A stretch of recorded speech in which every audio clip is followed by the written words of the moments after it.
What exactly does perfect mean? This is where people get stuck, right? Yeah. Oh, he's perfect. Sure. He can't need. What does perfect mean? And how do you know he's perfect? What makes you think he's perfect? It's two different questions. Define the word. If you think about it a little bit, it's not a big compliment. Perfect is not a good compliment. I understand perfect as meaning lacking nothing and mushlam, complete and all. Right. Which means nothing. If you're absolutely perfect and complete, then nothing will ever change and nothing will ever happen. Correct, because this is perfection. So perfection means Improve on perfection. Right. So perfection is kind of a dead end. It is. To say God is perfect makes absolutely no sense because he created the world. And that's the reason, because otherwise he wouldn't have created the world. Yeah. I think that's a very, very strong point. On the other hand, can anything control him and limit him? No. Including perfection.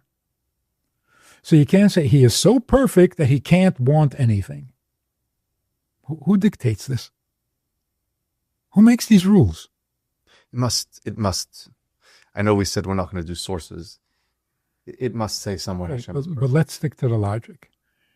When you say, oh no, he's perfect, you're not saying anything at all.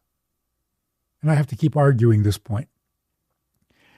Perfect is a tiny little ingredient in God's repertoire. But is he perfect? Of course he's perfect. That's not a compliment. He's infinite. Of course he's infinite.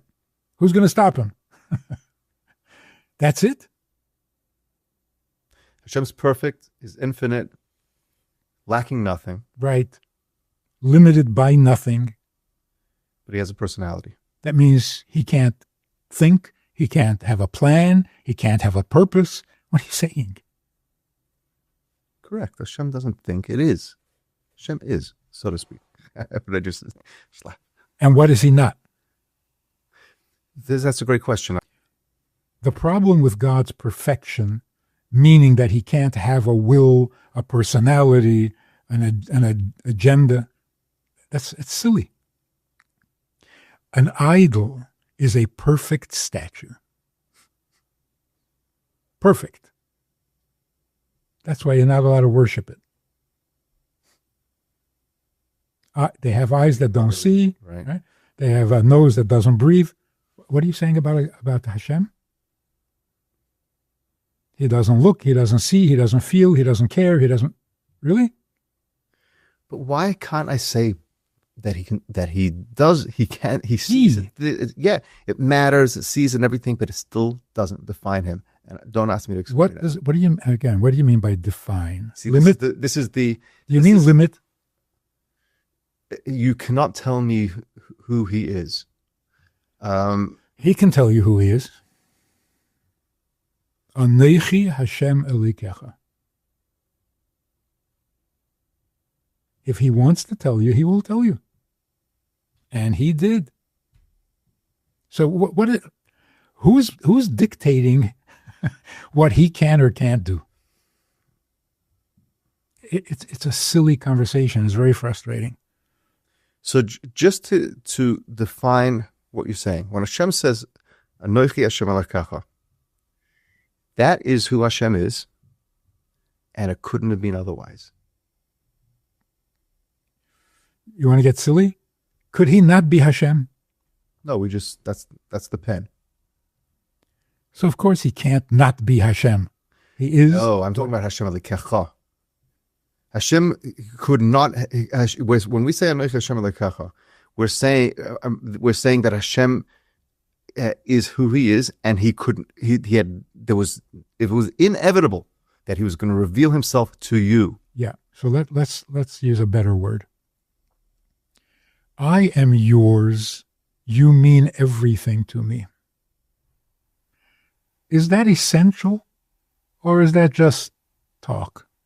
That's just talk, I think. Mm-hmm. In other words, I personally don't think that the words "I love you" mean a lot because the word "I" is in there. No, but that's the word anoichi, right?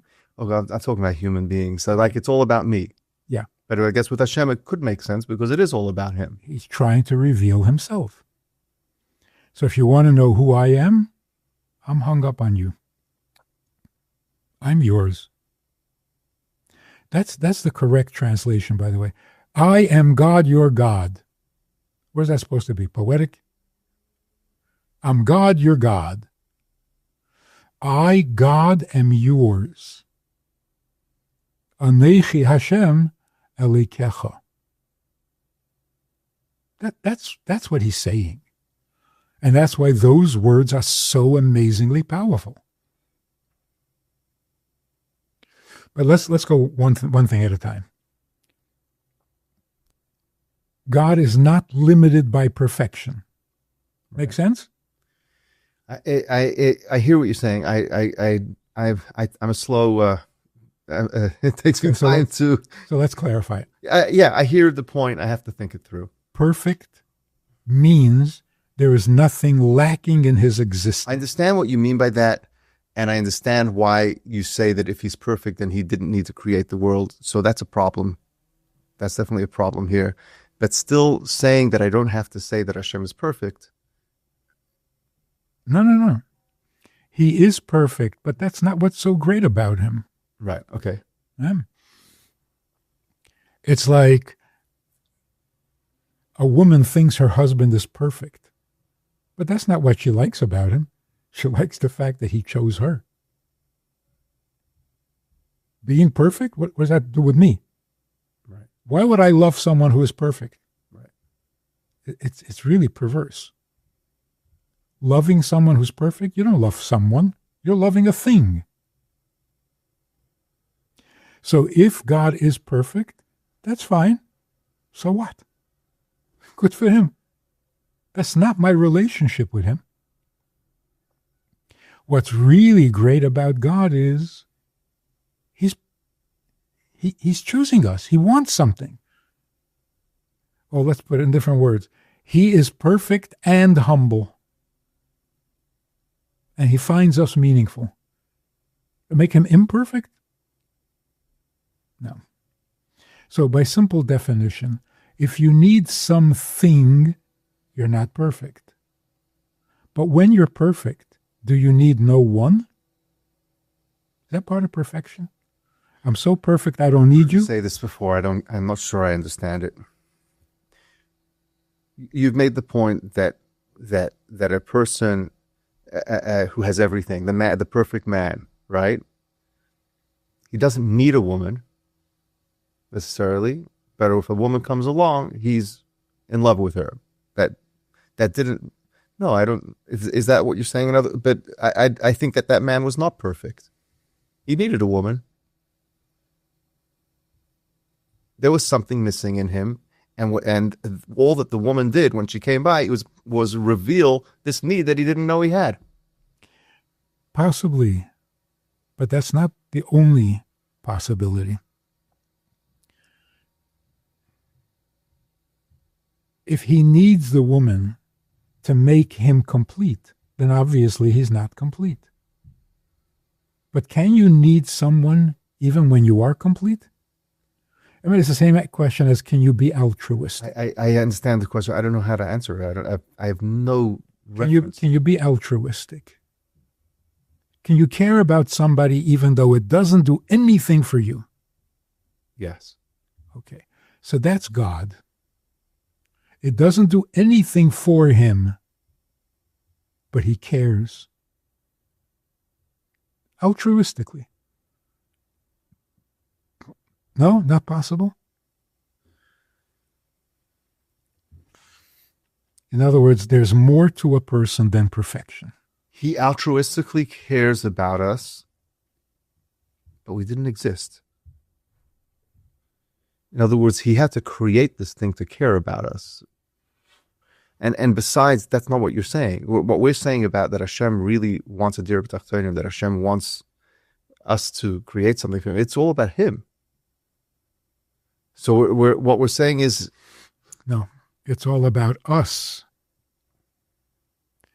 If I care about you altruistically, then it's not about me. It's about us. You're necessary to me. For what? For you. A man who is perfect. I think that's such an important point that I want to stay there before you run away from it. When we talk about Hashem needs us, I think that instinctively, I think that everyone who hears that is thinking about, oh, Hashem is in need, Right. and we are going to fulfill that need, and in a completely positive way. Wow, look how what I can do. I can be there and be this little thing that does that almost fulfills and Yes. Hashem. You're saying no. You're missing the point. This is about us.